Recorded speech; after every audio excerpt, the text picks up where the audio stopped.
Quero cumprimentar os irmãos com a gloriosa paz do Senhor. Graças a Deus que estamos aqui nesta noite. Estou muito alegre pela oportunidade que eu tive, primeiramente de Deus ter permitido a gente estarmos aqui nesta noite vivo, louvando e engrandecendo a Deus. Talvez você ainda não percebeu, mas você está vivo, com os olhos abertos para adorar o Senhor Jesus nessa noite. Quantos estiver alegre, quantos estão alegres? Só os que estão alegres digam glória a Deus. Amém. Estou muito feliz de eu estar vendo aqui vários obreiros, homens de Deus, pessoas que estão empenhados no ministério de Deus. O pastor Jorge Bessa, aprendi a falar o nome dele, né? O pastor tem nos ajudado bastante, tem dado oportunidade para os pequenininhos, né? É isso que Deus quer.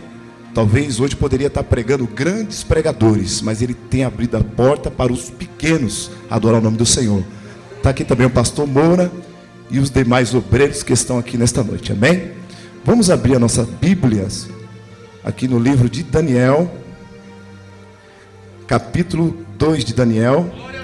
Quem tem sua Bíblia, diga amém. Capítulo 2 de Daniel. Vamos ler 4 versículos da palavra do Senhor. Livro de Daniel 2, capítulo 2, versículo 11, 22, 34 e o 44. Toda a igreja encontrou? Amém? Só esses 4 versículos para os irmãos terem um respaldo daquilo que vamos falar nesta noite. Porquanto a coisa que o rei requer é difícil, ninguém há que possa declarar diante do rei, senão os deuses cuja morada não é com os homens. O 22. Ele revela o profundo e escondido, conhece o que está em treva e com ele mora a luz. Vamos lá para o 34. Estava vendo isto quando uma pedra foi cortada sem auxílio de mão, a qual feriu a estátua nos pés de ferro e de barro e esmiuçou. O 44. Mas nos dias desse rei, o Deus do céu levantará um reino que jamais será destruído. Este reino não passará a outro povo, esmiuçará, consumirá todos esse reino e será estabelecido para sempre. Eu estava meditando aqui, irmãos, e coloquei um tema nesta noite: esmiuçador de estátuas, tá? Para os irmãos compreender essa passagem, aproximadamente no tempo do rei Neco, do rei Joaquim, havia muitas pelejas diante do povo de Deus. O povo de Deus, desde o princípio do mundo, é um povo que vive em combate, viviam em combate, tá? Se vocês for olhar o livro de Gênesis, Êxodo, e for subindo a Bíblia, vocês vão encontrar o povo de Deus sempre em combate. E a Bíblia diz aqui, nessa passagem aqui, sobre uma estátua, que nós vamos mencionar. E Jesus esmiuçou essa estátua. Mas para nós compreendermos essa passagem, nós temos que ver que para o povo de Israel parar dentro de Babilônia, aonde estava tendo este grande confronto, a Bíblia diz que o rei Joaquim foi vencido, né? E o povo de Deus, quando era vencido naquelas épocas, os seus inimigos traziam eles cativo, em cativeiro, levava eles, escravizavam o povo de Deus. Agora os irmãos me respondam, e às vezes algumas pessoas até me perguntam nesta noite: mas irmão Jó, você está querendo dizer que o povo de Deus é perdedor, estava perdendo? Uma coisa eu posso dizer para você, meu irmão, minha irmã: quando o povo de Deus está diante de Deus, na unção, vivendo a palavra de Deus, certamente ele vence as pelejas, as batalhas, as guerras.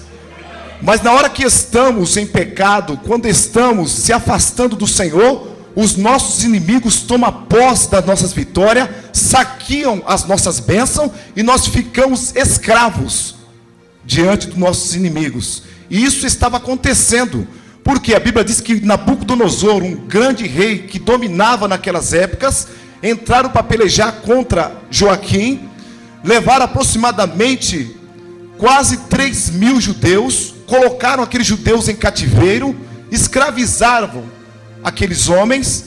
E a Bíblia diz que quando ele levou aqueles judeus, entre eles ele levou os jovens, levou o tesouro, porque quando alguém perdia uma batalha naquela época, perdia os seus tesouros e perdia os jovens.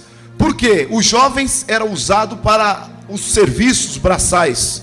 Mas eu quero dizer uma coisa para os irmãos: mesmo naquelas batalhas, quando o povo perdia as guerras, Deus, lá dentro do cativeiro, contra os seus inimigos, Deus dava vitória para o seu povo, mesmo em cativeiro. Talvez você veja aqui nesta noite, e até mesmo arrastado, falou: irmão Jô, eu cheguei aqui arrastado, arrastada. O meu problema está tão difícil, está tão sério. Mas eu quero dizer uma coisa para você nesta noite, minha irmã. Deus te trouxe aqui para você ouvir uma palavra de alegria no seu coração. Deus vai mudar o quadro da sua história. E mesmo você com esse processo, Ele vai sair nesta noite e você vai cantar o hino da vitória em nome do Senhor Jesus. Aleluias. Louvado seja o nome do Senhor. Só que o rei, quando ele levou os jovens, o que um reinado precisa? Um reinado precisa de pessoas sábias. A Bíblia diz que Nabucodonosor montou o seu reinado, trazendo jovens, trazendo pessoas diferentes. Ele escolheu jovens sábios, jovens que tinham discernimento, e colocou. Eu creio que um presidente, pode ser até mesmo Lula, quando ele vai para o seu reinado, que ele foi eleito, reeleito, ele levou lá várias sortes de pessoas, evangélicos, espírita, levou toda a sorte. E a Bíblia diz que Nabucodonosor ele fez dessa forma. Ele mandou escolher jovens inteligentes, mandou participar do seu banquete do vinho. A Bíblia diz que entre esses judeus, estava lá Sadraque, Mesaque, Abidnego e Daniel.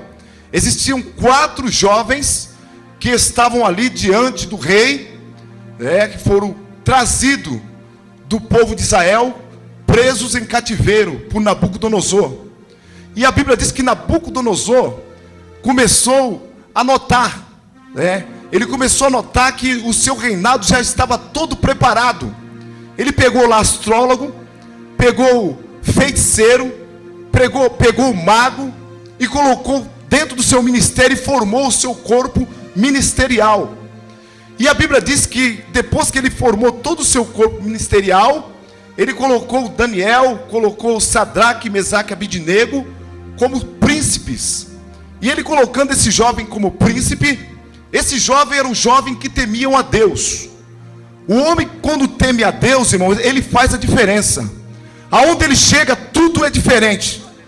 Quando o homem ele está diante de Deus, aonde ele pisa o seu pé, porque a Bíblia diz que a luz, ela brilha.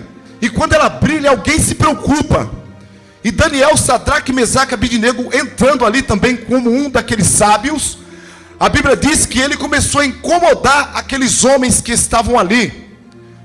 E tudo que acontecia ali no reinado, eles não eram chamados.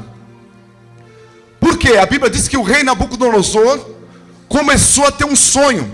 Ele formou seu ministério, chamou os seus sábios, reuniu todo o seu ministério, porque ele estava tendo um sonho muito horrível. Toda noite, quando ele parava no seu sono, no seu descanso, ele começou a ter um sonho. Aí a Bíblia diz que ele reuniu todos os sábios, todos aqueles que ele pagava para estar ali, para declarar o sonho dele. E a Bíblia diz que quando ele reunindo ali todos os sábios, não foi chamado Sadraque, Mesaque e Abidnego. Irmão, não adianta você ficar contestando com o que está acontecendo. O povo de Deus, irmão, sempre vai ser perseguido. Não adianta, na sua empresa, na sua casa, na sua firma, aonde você passar, ninguém vai dar valor para você. Mas eu quero dizer uma coisa para você: Deus nessa noite está valorizando o seu trabalho. Ele está olhando tudo aquilo que você faz. O homem não enxerga, mas Deus enxerga.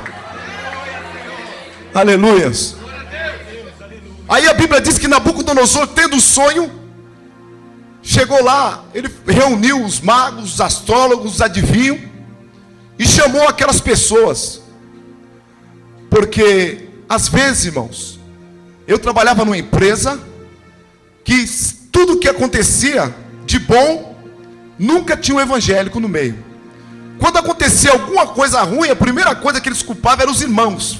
Falavam: foram os irmãos.